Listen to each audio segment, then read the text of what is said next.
So you want to try to show as much as I said that agency and hope as possible. You asked a little bit about approaching that, and I think that if you were to ask me if there's any one theme that I really seek out in my photography, or actually even in a little bit of documentary that I've done, is this theme of hope.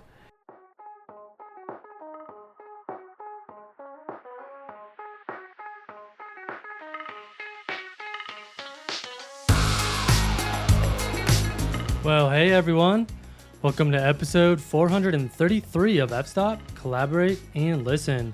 I'm your host, Matt Payne, and this week's conversation is a powerful one that explores the intersection of photography, compassion, and global connection. My guest is Steven Adams, a humanitarian photographer with a fascinating background in biology, veterinary medicine, and international development. Steven brings a rare lens to storytelling, one that's deeply informed by science, empathy, and a commitment to building relationships across cultures. In this episode, we talk about everything from his early travel experiences and the concept of one medicine to how photography can evolve from depicting suffering to celebrating hope and agency. Steven also shares stories from the field and how he's working to empower others to tell their own stories through photography. Whether you're interested in humanitarian work, visual storytelling, or simply finding purpose in your craft, this conversation is filled with insight and inspiration. And before we dive in, a quick reminder, please sign up for my mailing list using the link in the show notes. We'll be announcing the winner of our FLM tripod giveaway very soon, and you won't want to miss it. All right, let's get into it. Here's my conversation with Steven Adams. All right, Steven Adams, it's great to have you on the podcast. Oh, good morning. Thank you. Thank you for having me. Yeah, of course. I'm so happy to have you here, and I'm excited to talk about all of the fun things that we have in store today. It's a different topic than what we've covered on the show before, which is something I'm always interested in. So with that being said, why don't you go ahead and tell us a little bit about who Steven Adams is? Sure. My background originally is as a scientist, a veterinarian and a scientist, and I spent a long career in scientific research, the pharmaceutical industry, and slowly began my journey in photography, which led me to kind of interpose that with my interest in global health. And now I focus 100% as a humanitarian photographer, working with different NGOs, CSR programs, both locally and internationally. I live here in San Diego, which is a wonderful place to live, and I've been here for about 20 years. And but a lot of times you'll find me here, and then sometimes you'll find me in different parts of the world. Awesome. And are you a San Diego Padres fan? Absolutely a San Diego Padres fan. Right. Is that something of interest to you? Yes. Yeah. My wife and I pretty much watch every single game when I'm home. So awesome. Yeah. Yep. Awesome. Yep. And so it doesn't really make any sense since I don't live in San Diego, but that's a long story. Hey. Yeah. Well, awesome, Steven. So maybe you can take us back to your first experiences with photography and travel and tell us a little about how your spark for your interest in both of those originated. Yes, my very first experience, at least in any kind of a photographic experience that's related to what I'm doing, probably started back in the when I was in college. And a classmate of mine and I decided that we really wanted to go to Africa. And our real interest was in the animals and the culture. And I really had not done a lot of photography at that point in time, but I thought this was a good time to give it a go. I still have the photographs from that trip a very, very long time ago. I wouldn't say they're stellar, but they did kind of give me a quick insight into kind of things that I like to photograph. So for example, although I do have things that are iconic of places we went in Egypt or places we went in Kenya, they also featured the people. And I found that very fascinating to take pictures of people performing different activities, but especially got interested in portraiture, environmental portraiture. And although I wouldn't say that they were at that time, that was still a long time ago before I had developed a lot of skill, I still could see, even today, when I look back at those photographs, still see kind of what attracts me and what kinds of things I like to photograph, even at that time.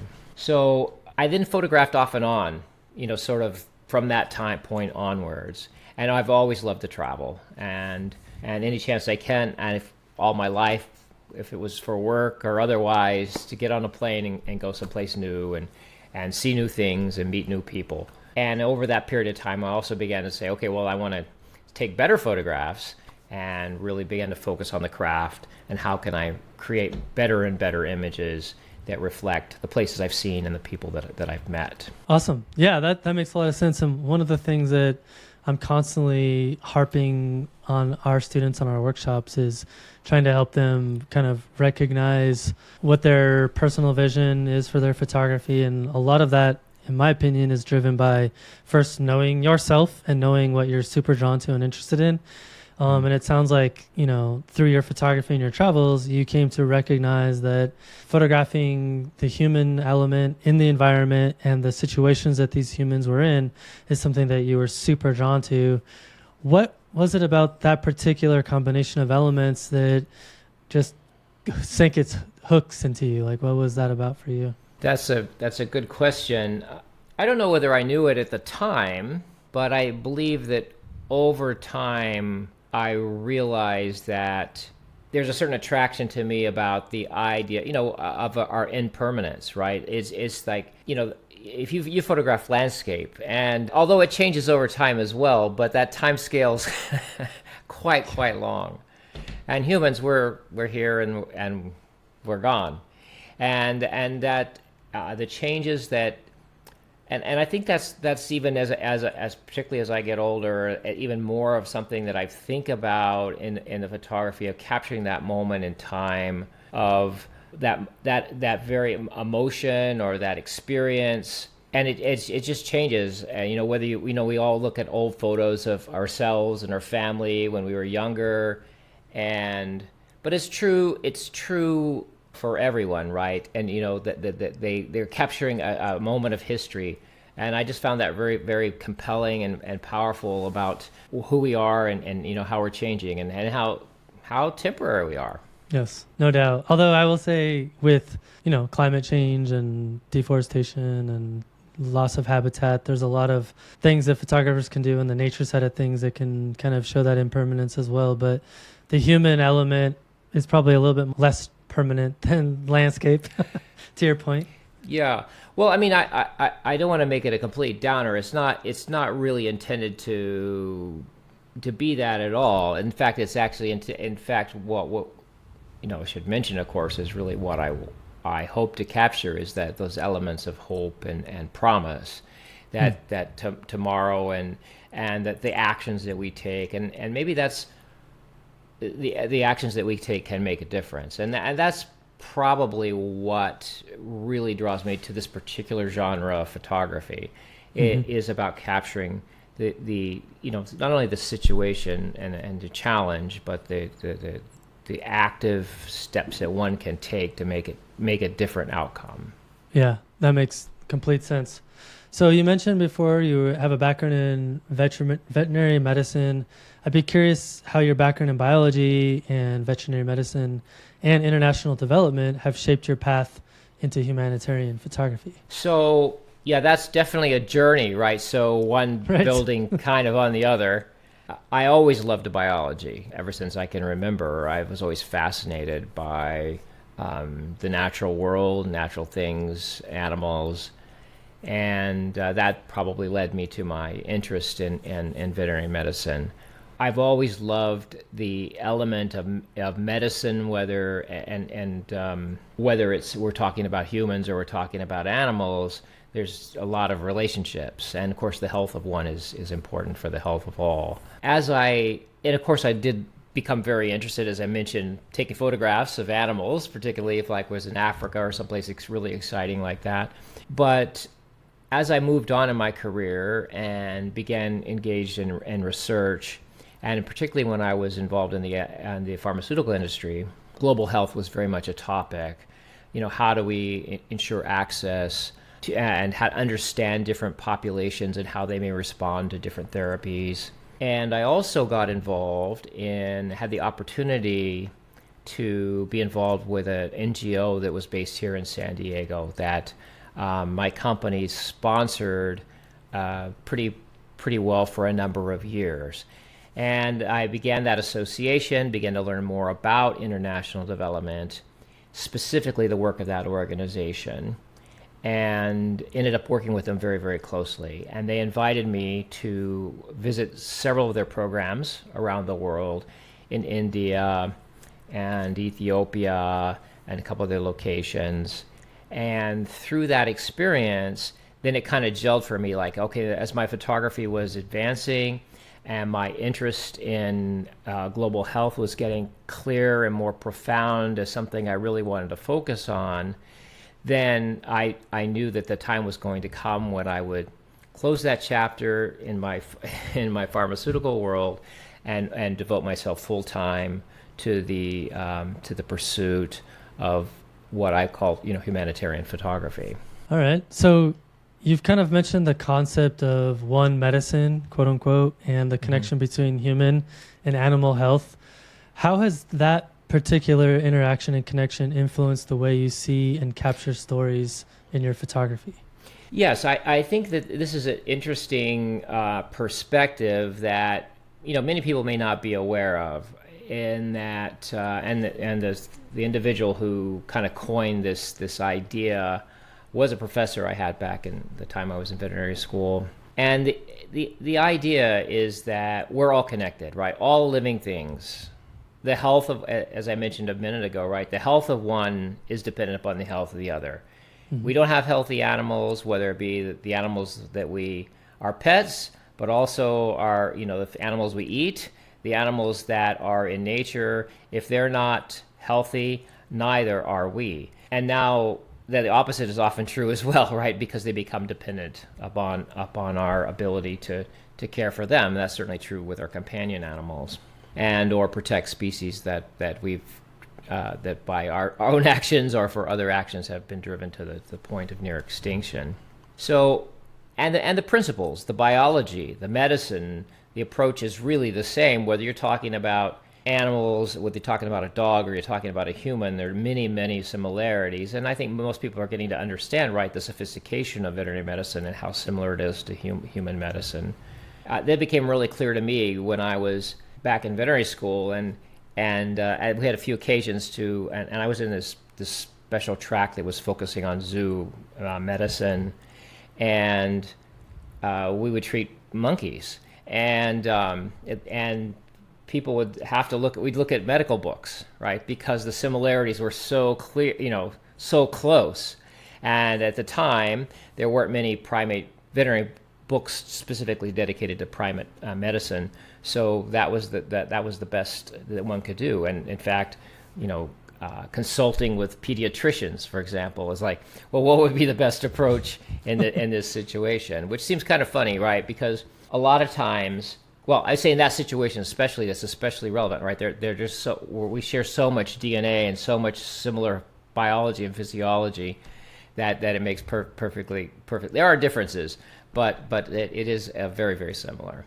Mm-hmm. It's just an example of, again, humans, animals. We are really, really interconnected, but the main principle being that one is relevant to the health of the other. Now, to your question about, how does that matter in my work? I'm interested in both. And so I have a particular project that I've been working on for some time, Eastern Africa, for example. And this is a really good example of this. This particular project is a program, it's a technology, and it's a program that utilizes satellite technology and a smartphone app for pastoralists in Eastern Africa to find food and water.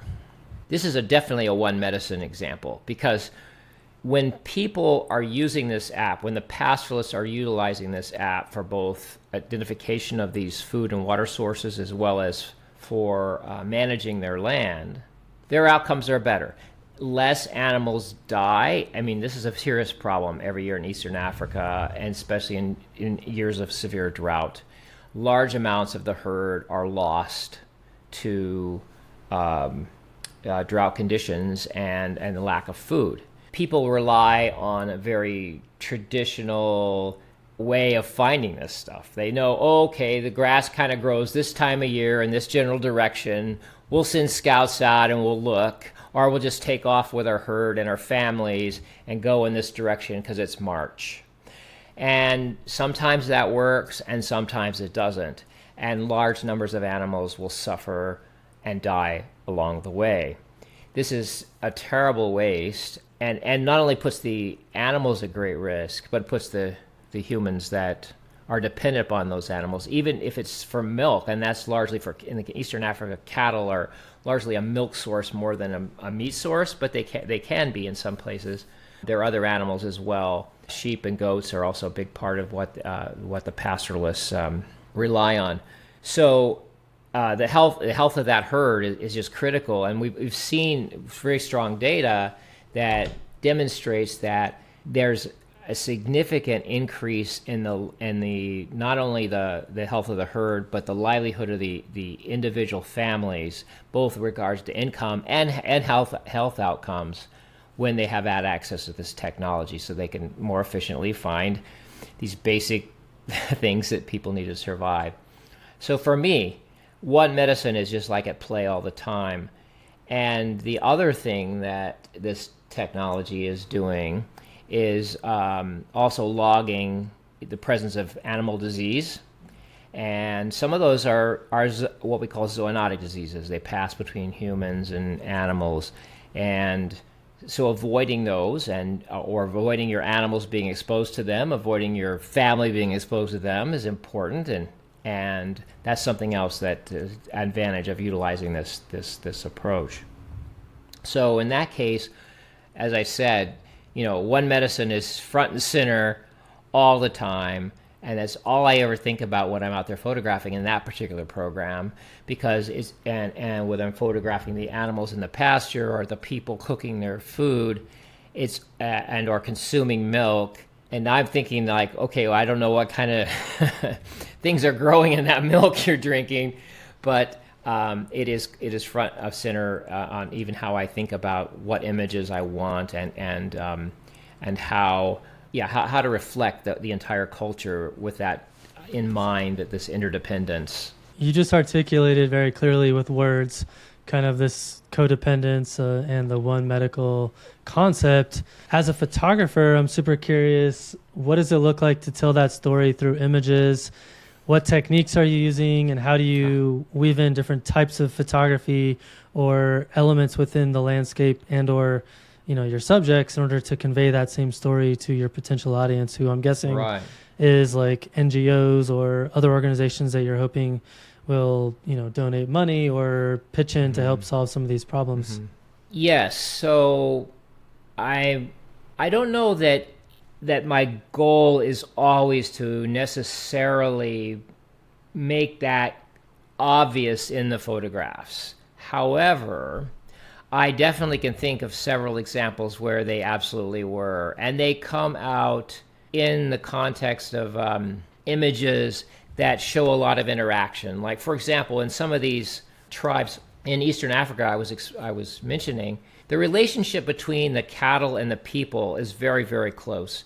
So it's not, and as I mentioned, many of these tribes are not eating these animals. They're using them for milk, and they represent wealth in a number of African countries. It's just the fact that you have the animal, the cattle, that is wealth. It's not a resource that's to be, as I said, to be eaten. But they do drink the milk. So, but I had this opportunity the last time I was in Kenya to go into a Barana camp, and I was just delighted to see all these children playing with these cattle. And it was like they were like pets. And so in fact, I had this one cow that was just insistent. She wanted me to pet her, and just wouldn't leave me alone. She just it was obvious that they had given a lot of attention to these animals, spent a lot of time with these animals. They were very comfortable around people, and it was like they were part of the family. So in that case, yeah, I had a lot of images of just kids playing and crawling all over cattle and interacting with the animals in a very intimate way. That was probably a little bit of an exception. I mean, as I said, I don't know that it's always such a theme, but in that case, it's certainly, I think, came out pretty strong. What does it look like when it's not as obvious? So if it's not as obvious, then it's still incorporating. So in many of these cultures where this is, particularly in rural environments, there are usually animals, somewhere around, and they're often living very close to the people. So I would say that in many cases, I try to put them as secondary or tertiary elements of an image that's not quite as direct. So especially if we're talking about images where we're trying to create a single image that tells the whole story, they may not be the primary focus, but some other piece of the composition. Mm-hmm. So when you're photographing for a humanitarian purpose, what are some of your kind of go-to techniques to kind of paint the picture for people? I mean, for me, I guess I would be looking for metaphors. I'd be looking for kind of juxtaposition of subjects where it kind of helps to show maybe like the contrast between when things are well and versus when things are not so well. But, I'm not a humanitarian photographer, so I'd be curious to hear your perspective on kind of what are some of the ways you help to paint those pictures. Right. So that's very difficult to do in one image. It's actually an interesting topic because I've been having this conversation a lot with my clients lately.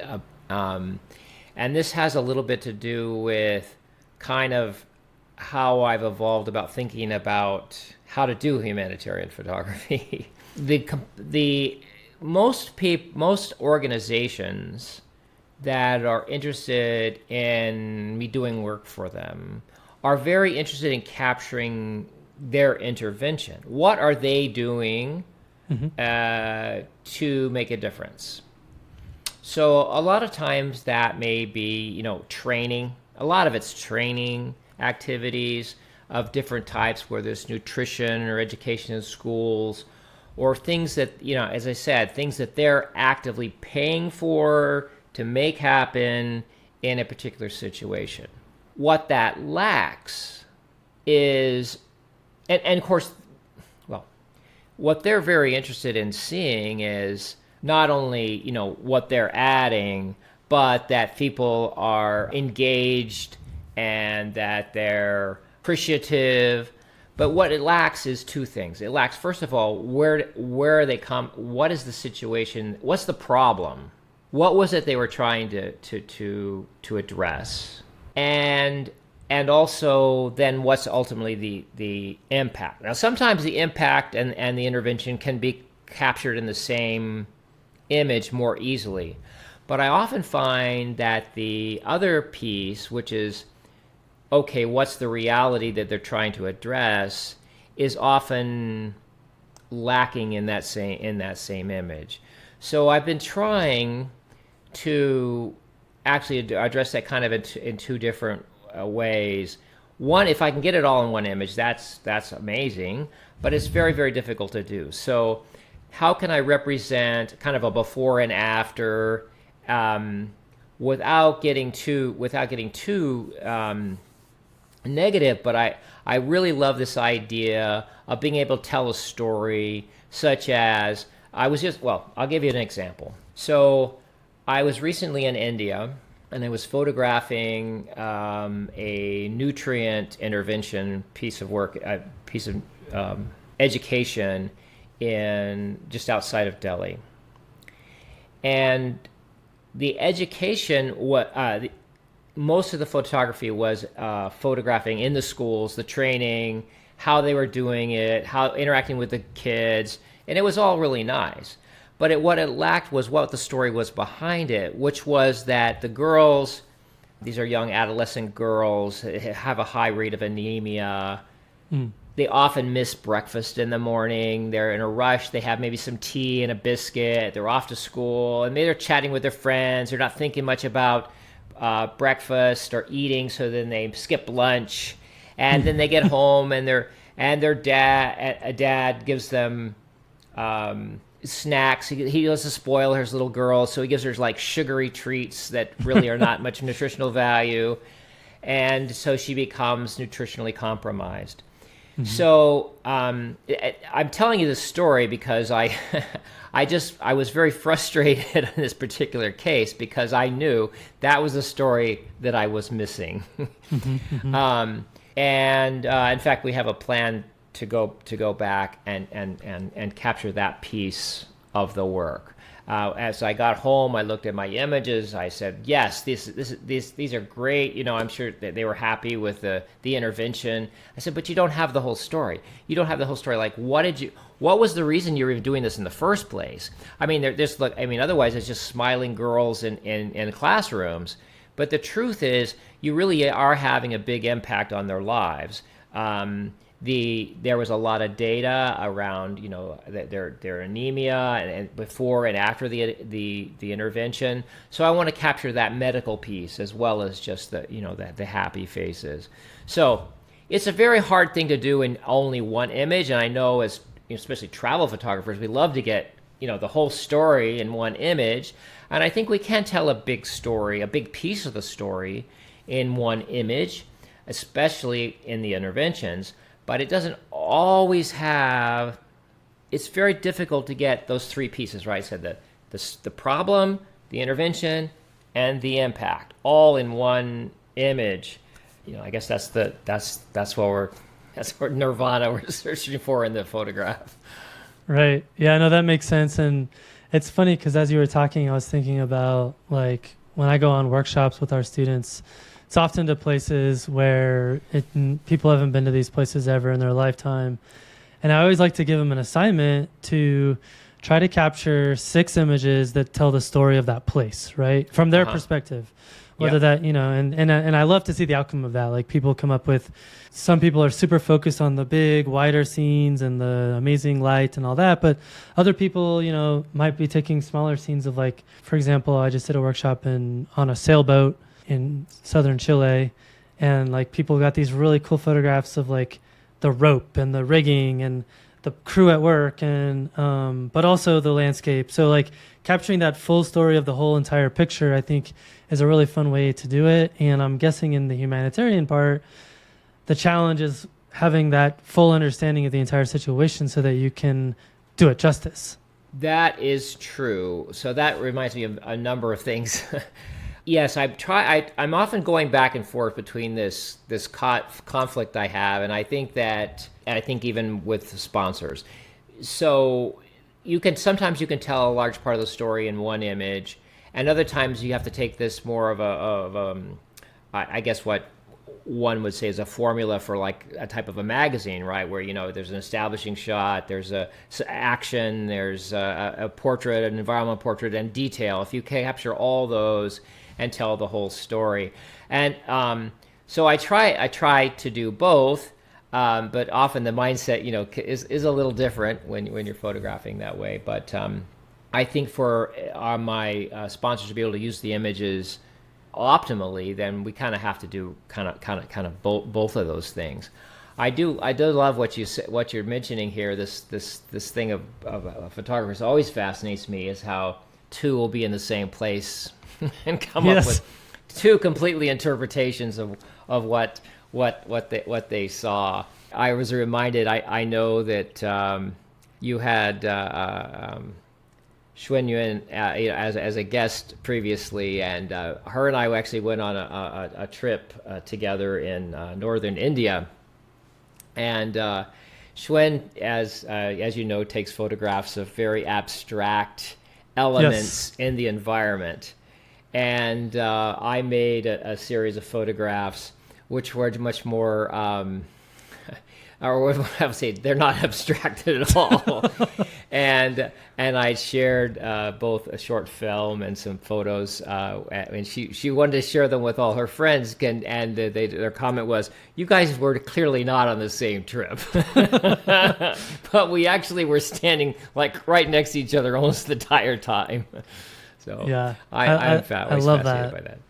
Yeah, me too. And I mean, it just goes to show too, like who we are as photographers is so driven by our environmental things, like things that we're more interested in, the stories that we want to tell, the things that we're drawn to. And I think the more that you can lean into those things and just go hardcore deep into it, the better you're going to have images, because you're kind of relying on intuition and who you are as a person to drive the narrative of what you're seeing and the story that you want to tell through the camera. Yeah, I think that's absolutely right. I think that's one thing that I've learned is absolutely you have to just kind of lean into it and realize, okay, like I said, I sort of recognize that the things that I really like to photograph that I recognized 30 years ago are really kind of the same things now, and although I've explored a number of different genres, whether it be landscape or still life or I've tried a lot of different things, but I just say, okay, that's good knowledge and good experience, and also how I can apply it back to what I really, really love to photograph in the first place. Yeah. So you've been doing humanitarian photography for a while. I'm curious how your understanding of that particular genre has evolved over the time that you've been involved in it. I can give you a little more specifics, particularly in working with clients. I think when I first approached it, I and still am always looking for that. How do I make the most artistic, composition possible, because it satisfies me as an artist. And then I began to appreciate and understand that the NGOs and those folks working with, say, a CSR, corporate social responsibility project, that what they think is important is not really necessarily the same as what my internal motivation is. Right. So, and I mean that's true with all genres of photography. If you have clients, it's their vision is really obviously important, but you want to try to not sell your soul completely in the process. 100%, yeah.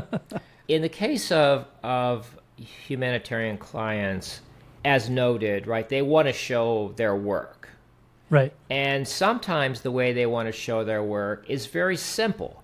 It is like sometimes it's people having a meeting and shaking hands and signing a document.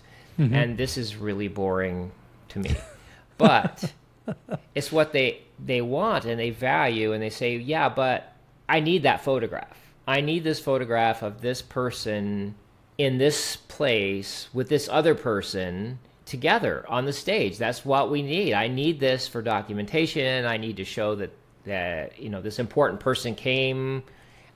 This is important to us. And mm-hmm. So, okay, we'll get that photograph, and then we'll look for the more artistic photographs while we're there. And sometimes that's very tough because, right, they bring a number of dignitaries or whatever along, and they all want their photograph taken.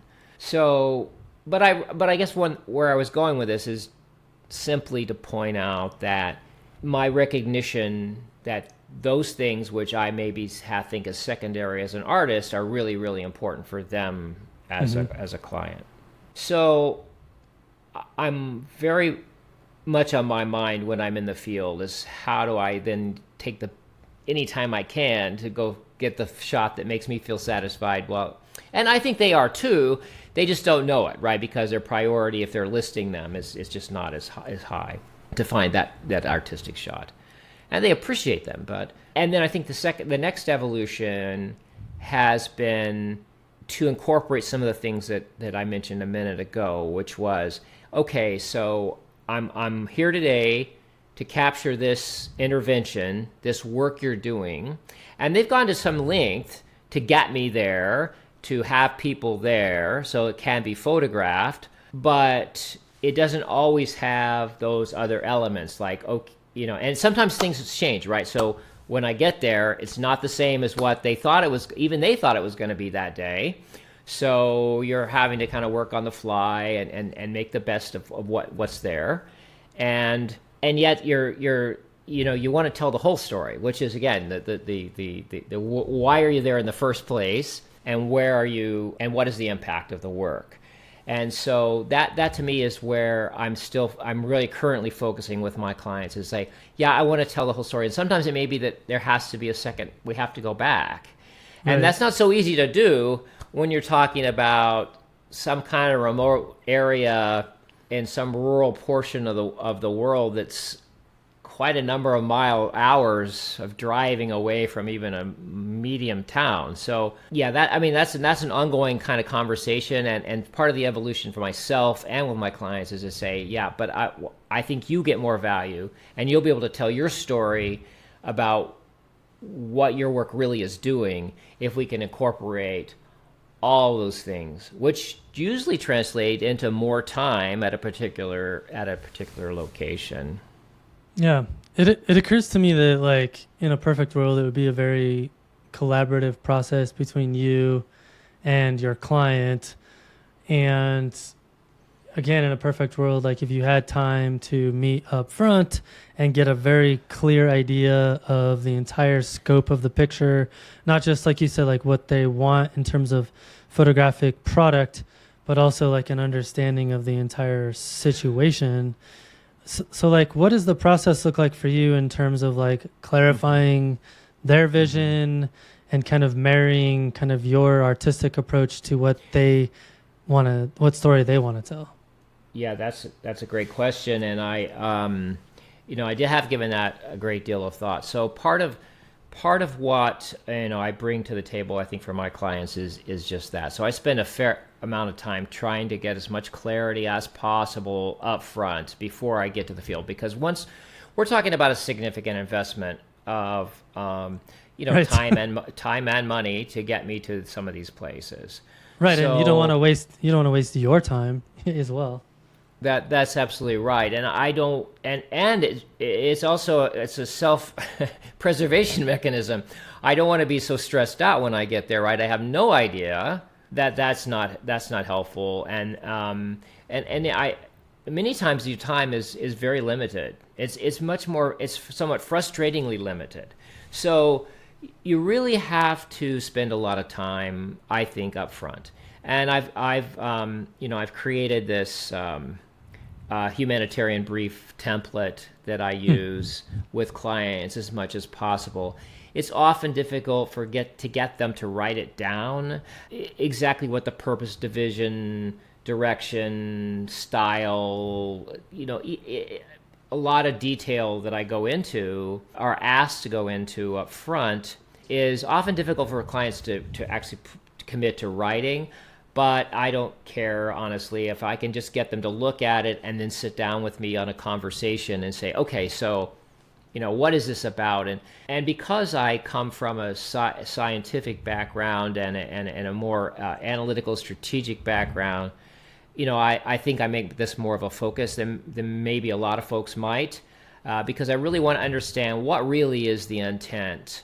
And I'm thinking of that when I'm capturing the image. Am I really getting to the heart of what this program is really about? And sometimes it ends up being that the work I do with clients is more on that strategy, or as much as, if not more, about the strategy and the approach than it is about taking the photographs. But I know that when I get to the field, that I'm a much better prepared, but I just feel so much more rewarded, maybe because of my background as well. I just feel much more rewarded that I really understand what's actually, what the intentions are and what they're trying to do. Especially if we talk about programs that are related to health. Nice. Okay. Well, earlier you had mentioned that there's a shift in humanitarian photography, originally focusing on suffering, and now focusing instead on hope and agency. Why is that shift important, and how do you pull that off through photography? I probably have mentioned that once or twice. I don't know that it's really a new concept. I think for some time, well, there was a time, 30 years ago where death and desperation was a big theme in photography, whether it's, children dying of starvation or things of that nature really related to particularly the drought in Ethiopia and things. That's less common because I think some folks refer to that as poverty porn. It's not a terribly respectful way to represent people, and it's important in this type of photography to remember these are human beings, and that they have there's more in common with us than there is different. And we don't want to reduce them to some kind of victim. But instead, I think most people in this line of work, any kind of communicators around this type of work, would much prefer a narrative where you are collaborating with the populations and that you're leveraging their strengths while you're bringing resources and assisting them to have agency and the ability to be an active participant in their own futures and not as a victim. So that's I think that's pretty well established in most cases. I think the one exception might be in the case of overwhelming natural disaster or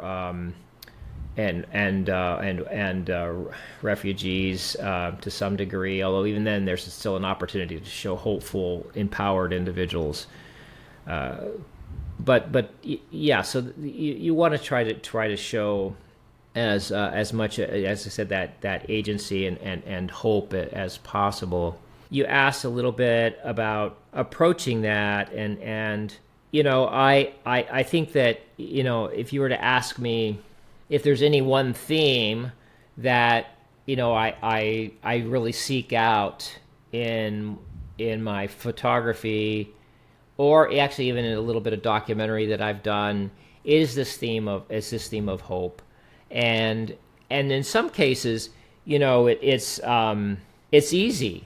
Hope is about the future. So the most purest form of that is if and everyone loves to photograph kids, and kids are amazing because they're so uninhibited and so joyful. Their faces, really express a lot of human joy. And just another layer to that, of course, is when you see the parents and the kids together, and the pride and the hope that they have when it's written all over their faces. So, and I'm thinking of one image I just did in India just a couple weeks ago, where I saw that pride of in the mother's face of the young girl who had been engaged in this empowerment exercise, and I just love that image because it's just that expression. It is a simple look, but if you capture at that moment, that hope just comes through so clearly. So I love it when I can get that, because I really, as I said, I think that really epitomizes where we should be going with humanitarian photography, or we should be with humanitarian photography, and it shows just a great deal of respect for the people. Yeah, nice. Maybe you could share a specific story or project where that hopeful narrative really came through in your work, other than the India one. Yeah, well, I'm going to share. I will share a different story. It is actually also in India. I've done a lot of work in India, but it's a very different one. And it actually incorporates some of the things that we were talking about a while ago, which was, the problem and the solution and the impact kind of all together. A number of years ago, I was asked to photograph a boys' home in Haryana, India. sponsored by PCI India. And this particular home is absolutely a model for orphan children, boys specifically, and how to best care for them. These are boys that have histories of potentially abuse, but also they were just lost. So I don't know if you know this movie Lion, which came out a number of years ago with Dev Patel. It is a really amazing movie, and it's based on a true story of a young boy who was lost on a train and was transported a number of miles from where he lived to Calcutta. And he got there, and they speak a different language. They speak Bengali. He didn't know Bengali, so he couldn't communicate where he was from or how he got there. So eventually he was taken to an orphanage and then adopted. But the story itself, the core story about these young boys being lost on trains, is a common thing. It's not an unusual story. And this situation was a common theme in many of these boys at this boys' home. Before I got to the boys' home, when I arrived in Delhi, I had a free day. And on my own, I said, okay, I need more background. I mean, I knew where I was going. I knew I was going to photograph this boys' home for a couple of days. But before I got there, I wanted to know more about that kind of the backstory, where they're from, what were their experience before they arrived. So I hired a local guide and said, I want to go to the train station. And they said, well, I would take you all these great places. And I said, no, I want to go to the train station. Well, what do you want to do at the train station? I said, well, I want to see where these boys are. And there are some boys that actually do live in the train station. Now, we didn't find any of those, but I wanted to get a sense and a feel for what it was like at that place, and what the trains were like, and just the whole feel that they had when they arrived in a big city and they didn't know anyone. And I don't know what part of the universe decided to give me this experience, but a very odd thing happened. We actually found a 14-year-old boy who had been on the train. It was at least overnight. It was 110 degrees. It was like 6 o'clock in the morning. It was May in India. It's a very, very hot time. He was dehydrated, disoriented, he had nothing with him, clearly didn't know where he was. And we approached him, and he could barely speak. Well, it turned out he had this very similar experience. He had been on a train with someone who had promised him to get him some work. He had a very difficult family arranged situation. He had been convinced he could get on this train and go to Delhi with this person and get him some work. And then when he got there, or somehow they got separated, or the guy left him, or something. It was not clear exactly. But anyway, he was alone. He had no money. He had no food. He had no water. He hadn't eaten, drinking for at least 14 hours. So, and it's extreme heat. So inside the Delhi train station, there are signs very prominently around, children, if you find children, or if you need help, to call this number. And they have a very well-established system for this in India, for, sending people out to take the kids and bring them into a protective place. And so we stayed with the boy until the police arrived. And they were very kind. I mean, we got him some water and some food. He could barely eat. But I think this experience was very meaningful. I mean, and really so I really understood. Now I understood the problem. I understood the problem in a real way. And I was thinking about the movie I saw, but I also was thinking about the real example right in front of me. And I was able to take some images of the situation, the signs, and kind of where when we found this boy. So there I had my problem. I had my Yeah. problem very clear in my mind, and not only clear in my mind, but clear in photographs. And then I visited a couple days later. I was in Haryana and visited the boys, and because I had a lot of time with them, I was able to interview each one of them, hear their individual stories, and wow, they were just blew me away. These are young boys. I think probably the youngest one was around eight, nine, and then the oldest ones were at, 18 because they would stay there until they were 18. And they all told me some version or variation of a similar type of an experience. And they were rescued, and then the lucky ones were brought to this particular home because it is very nice. They give a lot of mental health support. They're obviously very traumatized. There's a lot of camaraderie that the boys develop between one another. So not I was able to do portraits, but also what was really more fun was to photograph them, doing things together, whether it was playing games or playing ball or doing things that boys do, hanging out in their dorm rooms. They would bathe outside with their clothes on. It was kind of funny. But they would do that every morning, and that just made some fun pictures. And so I was able to capture both them, whether they're doing those different activities, then having the class and the education and the things layered on that interaction with the teachers.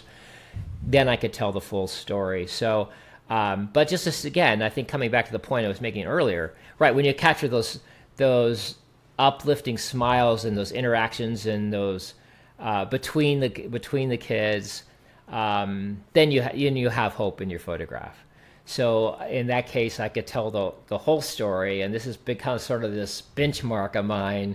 Like whenever I can say, just like that, I want to do it like that. In each situation. That's a really great story. Yeah, thank you for sharing that. And I think to your point, like fully immersing yourself in the entire situation feels like the right thing to do in terms of having a good understanding and then being able to capitalize on it with the camera. So it seems to make perfect sense. I'd be curious to hear your thoughts on kind of the current state of affairs. I mean, global politics are rapidly evolving. How do you see international aid and the role of photography in advocacy shifting in the coming years? Well, let me look into my crystal ball on that one. Yeah, there's no doubt that the current state of international aid has a lot of big question marks around it. Based on the conversations that I've been having of late, there's several things that are becoming clearer. One is, well, aside from the fact that we don't know what role the United States will play, which was a big player in this space, almost under any circumstances, it's reduced and shifted. That's for certain. There will be some filling in, I think, from some other areas because there is certainly some awareness that there are a lot of tragically left holes in people's ability to deal with some pretty challenging circumstances. I think that looks like probably a lot of consolidation. Many of these these international organizations, particularly those that were relying upon USAID, are not going to survive. They lost their funding, and they're probably not going to get paid for the things that they already did. So their financial stability or ability to survive is severely compromised.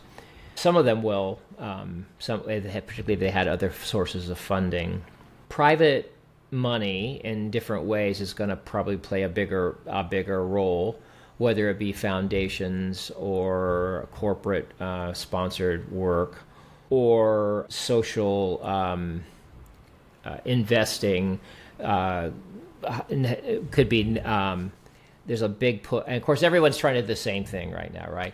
Identify the high net worth individuals who are interested in social change and supporting various, whatever their particular need is that's meaningful to them, but also investing in activities that may potentially have some potential return, whether it be microfinance or some bigger things like, as I mentioned, this project I am still working on in Eastern Africa called AfriScout, which is this app and program to identify food and water. Because of the impact on grasslands and carbon sequestration, there's this potential to market carbon credits, and that's a whole nother topic all by itself. But but there is that potential. So that people are looking for those ways in which they can generate other revenues through humanitarian efforts, things that folks can manufacture and or sell, or other ways. I think this is going to be a bigger push, is how can these programs be self-sustaining and be less reliant upon donors that might be fickle enough to be here one day and gone the next. That story still really be written. I've had many conversations about this over the last few months, but that's the least of my thoughts right now, and kind of the scope of the conversations that I've been having on this, because it certainly impacts my work. Although I say that I'm very fortunate that that's sort of minimally important compared to the severe hardships that this placing on people in some pretty dire situations around the world, particularly related to health and food security. Yeah, it's all interrelated, as you said, one health, right? So, right. So I understand you just completed a workshop in India. Who was it for, and what kind of experience did photographers have on that particular journey? The purpose of that workshop sort of evolved over the number of months that we were planning it. So the general intent of the workshop was part of my longer term goal, which was to enable photographers in India to be in a position to photograph programs in India and in neighboring countries. Many times organizations may look outside of the country to find talent to photograph their programs. And because of the friendships and connections that I had made, I was really intent on helping some of the local photographers to at least share what I could, and maybe it would help them in some way to secure work in country. What we found as we were planning it, so I have a partner who works at an organization in India, Brajesh Rao, and Brajesh is an expert in international development, program development, and he's also a photographer. And what we began to realize as we were planning our event is that there are occasions when an organization, they want a very high-end set of photographs for a particular purpose. And a lot of times the people are in the field, they need to capture things a little bit more frequently than they can afford to send somebody to the field. So that means most people are taking photographs with their phone. And some of them may have cameras, but most of the time it's a phone. And it may be an old phone. Right. And that was really interesting too. So in the workshop, I had a lot of phones, and they were all different models and all different, and they were reminding me about, technology has been moving pretty fast. So we sort of shifted the focus of the workshop. And again, this is mostly driven by the organizations that were sponsoring us, recognizing that many times people just need some help everyone's got a phone, everyone can do a dev picture, but they're pretty bad. So how do we address the most simple needs? So at first, so there was a large part of the focus was on visual storytelling. How do you tell a story either as a single image or as in multiple images about the program? And that was a big part of the program, trying to get people to look at examples, think about that. I really wanted them to look deeper than just doing a snapshot. At the same time, as I'm sort of alluding, right, I realized that I also had to kind of come back a level, because what I really needed to help them do is take a photograph in full sun. I needed to help them figure out how to not have half the frame blown out, right, or take images that are so far away you can't see what's going on. I know this is very basic things, but I realize that need is very, very high for these organizations. So helping them in the field, it's almost like I've now realized, as a result of that particular experience, I have two sets of stakeholders, two sets of different types of photographers, and our goal in the future is we'll separate those out, so we can have the photographers that are already skilled and are really looking to up their game, and really are tended to be professionals who really want to make this their area of focus, or already have that as their area of focus. And then the organizations themselves, have another need, and they're not, and it's never, we're not going to bring those people into this camp over here probably, but we can give them a lot more ability to represent their work in a much better way, and actually round out the work that we may do. We spend a lot more resource in capturing. And some people say, well, why do you, and then you're kind of cutting yourself off, as if, no, I don't see it that way at all. One is, I think it somewhat of an obligation to help these organizations to be self-sustaining, be able to represent their work.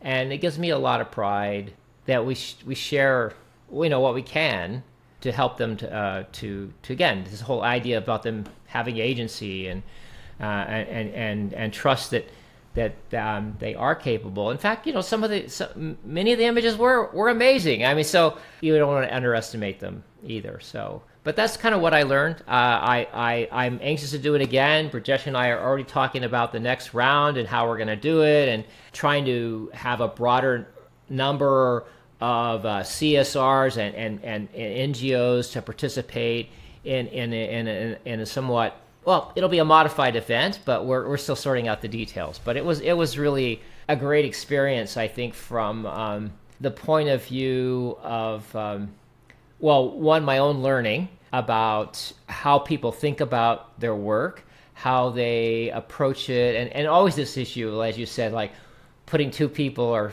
in this case, 10 people in the same situation, and seeing, how different they interpret their surrounding. To a large degree, I think what you're talking about here is the need to build a legacy for yourself, in terms of understanding that one of the ways that you can have a more purpose in your life is to help others tell their own stories through the skills and the techniques and the processes that you've learned throughout the years of doing humanitarian photography. And I found that that approach to living is so much more rewarding than chasing the next big thing and doing everything for monetary gain. Like that desire to help uplift others and fulfilling that need can be incredibly rewarding. Absolutely. And I will say it was a big kick to see a couple of these are all pretty young people, and to see their kind of coming in, sharing their, so, we had a review, so they're sharing their top photos, and they're kind of like a little timid, and right. and sometimes it's like, hey, these are great. These are great. I wish I'd taken this picture. This is really good. And to kind of see that their reaction to that kind of validation that they're really on the right track, that's pretty fulfilling, I have to say. Awesome. You had mentioned really briefly earlier about the humanitarian photo brief template for planning photo work in the field. What inspired you to create that, and how can other photographers make the most of it and gain access to it? So the motivation was really just so that I better understood what I was getting into when I get to the field, right? So again, trying to establish as much communication and common understanding about the program, and what I'm likely to see which never is exactly how we think it's going to be, but as Right. best as we can in advance, understand what the sponsor thinks will be a successful outcome. That's really what we're trying to go for there. Right. I had seen, people do briefs in a number of, whether it's corporate photography or other applications, and I just really like the idea. As I mentioned, sometimes it's hard for people to actually, they don't really know, so it's kind of hard for them to write it down, but at least it gets them to thinking, and then we can have the conversation live. Yeah. I do have that on my website. If everyone can, if you can sign up and request a copy, it'll come to your. You can download it just by making the request at StephenWadeAdams.com. And so yeah, happy to share that, and I suspect it will continue to evolve over time, especially as I start to think, as I start to see the patterns of, what do people actually fill out, and or what am I still missing when I get there. But yeah, it's really a planning tool. It's rooted in this idea, some of my my previous work and strategy of understanding intent and being as clear about that as possible before we get to the field. Yeah. And as you were talking, I was kind of thinking about, like, for a large portion of my audience, it's people who really love landscape photography and nature, and they might get out 2, 3, 4 times a year max. Maybe it's like a vacation to a national park kind of a situation. And oftentimes I found that people kind of approach that with, like, they do a bunch of research on the hot spots or the places that they need to photograph, and they kind of allocate a specific amount of time to visiting specific locations.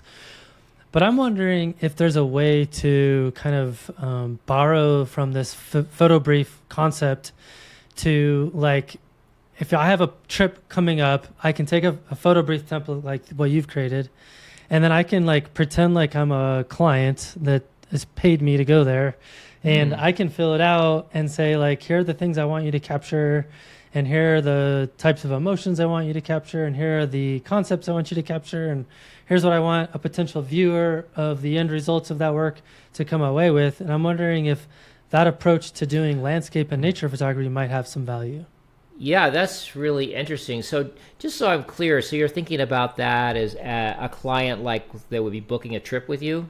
Let's say Bob, the photographer, who, he goes out on 5 trips a year on his own to national parks, and he's lacking kind of a purpose in his photography. Mm-hmm. Maybe he goes on the website, downloads the photo brief, and then fills it out as if he is a make-believe client that's paying him to go to this national park to make photos for him. Yeah, that's an interesting idea. Although I guess I thought where you might be going was they would fill it out as part of an exercise on a workshop that maybe you were holding. And maybe that then you could say, okay, well, if you're going after this kind of a feel, maybe this is what you want to keep in mind, or the kind of equipment you want to bring, or right, or the preparation you want to do. I think both are valid uses of a photo brief, perhaps. Yes. Yeah.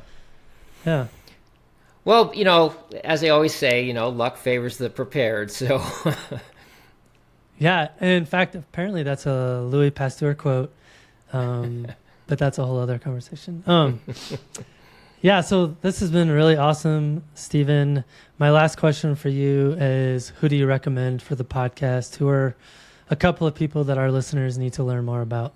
Well, a couple folks that come to mind might be Nevada Weir, who is an amazing travel photographer.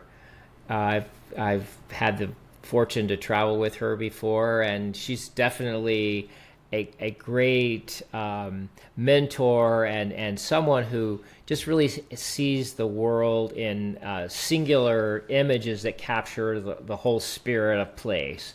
So I think she's pretty amazing. And her infrared photography is super cool too. Her infrared is pretty amazing. Yes, pretty amazing. Yeah. She is really a master of infrared takes it to a whole nother level. Yes. The other person that comes to mind, and something for just completely out there, I happened to meet a photographer named Gerald Slotta several years ago. Gerald is a fine art photographer. He is very into creating original pieces of work, sometimes with mixed media, and then reproducing those, for his market. But he's definitely an artist, and everything is manufactured. But I think it's just a really interesting slant on things, and he just looks at life kind of from a completely different angle. And I just thought, well, if you're looking for something really different, then Gerald could be your guy. I love it. Well, Stephen, this has been a lot of fun. And like I said at the very beginning, I think you're the very first person to come on the show to talk about humanitarian photography. And I think no matter what type of photography you're into, I think the things that we talked about today can be applied to how you approach the craft. So thank you. Well, thank you very much for having me. It was my pleasure.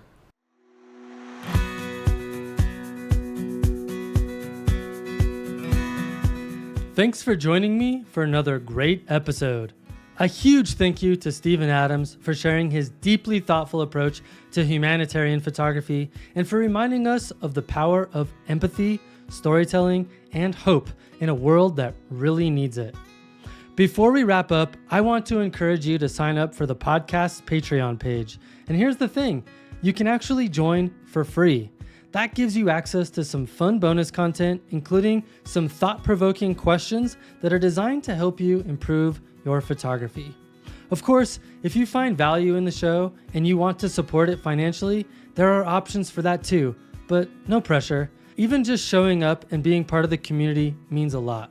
You can find all the details at patreon.com/fstopandlisten or find a link in the show notes. And don't forget, please subscribe to the newsletter if you haven't already yet. The FLM tripod giveaway is happening soon, and that's the best way to make sure that you're in the loop and in the running to win the tripod. Thanks for stopping in, collaborating with us, and listening. See you next week.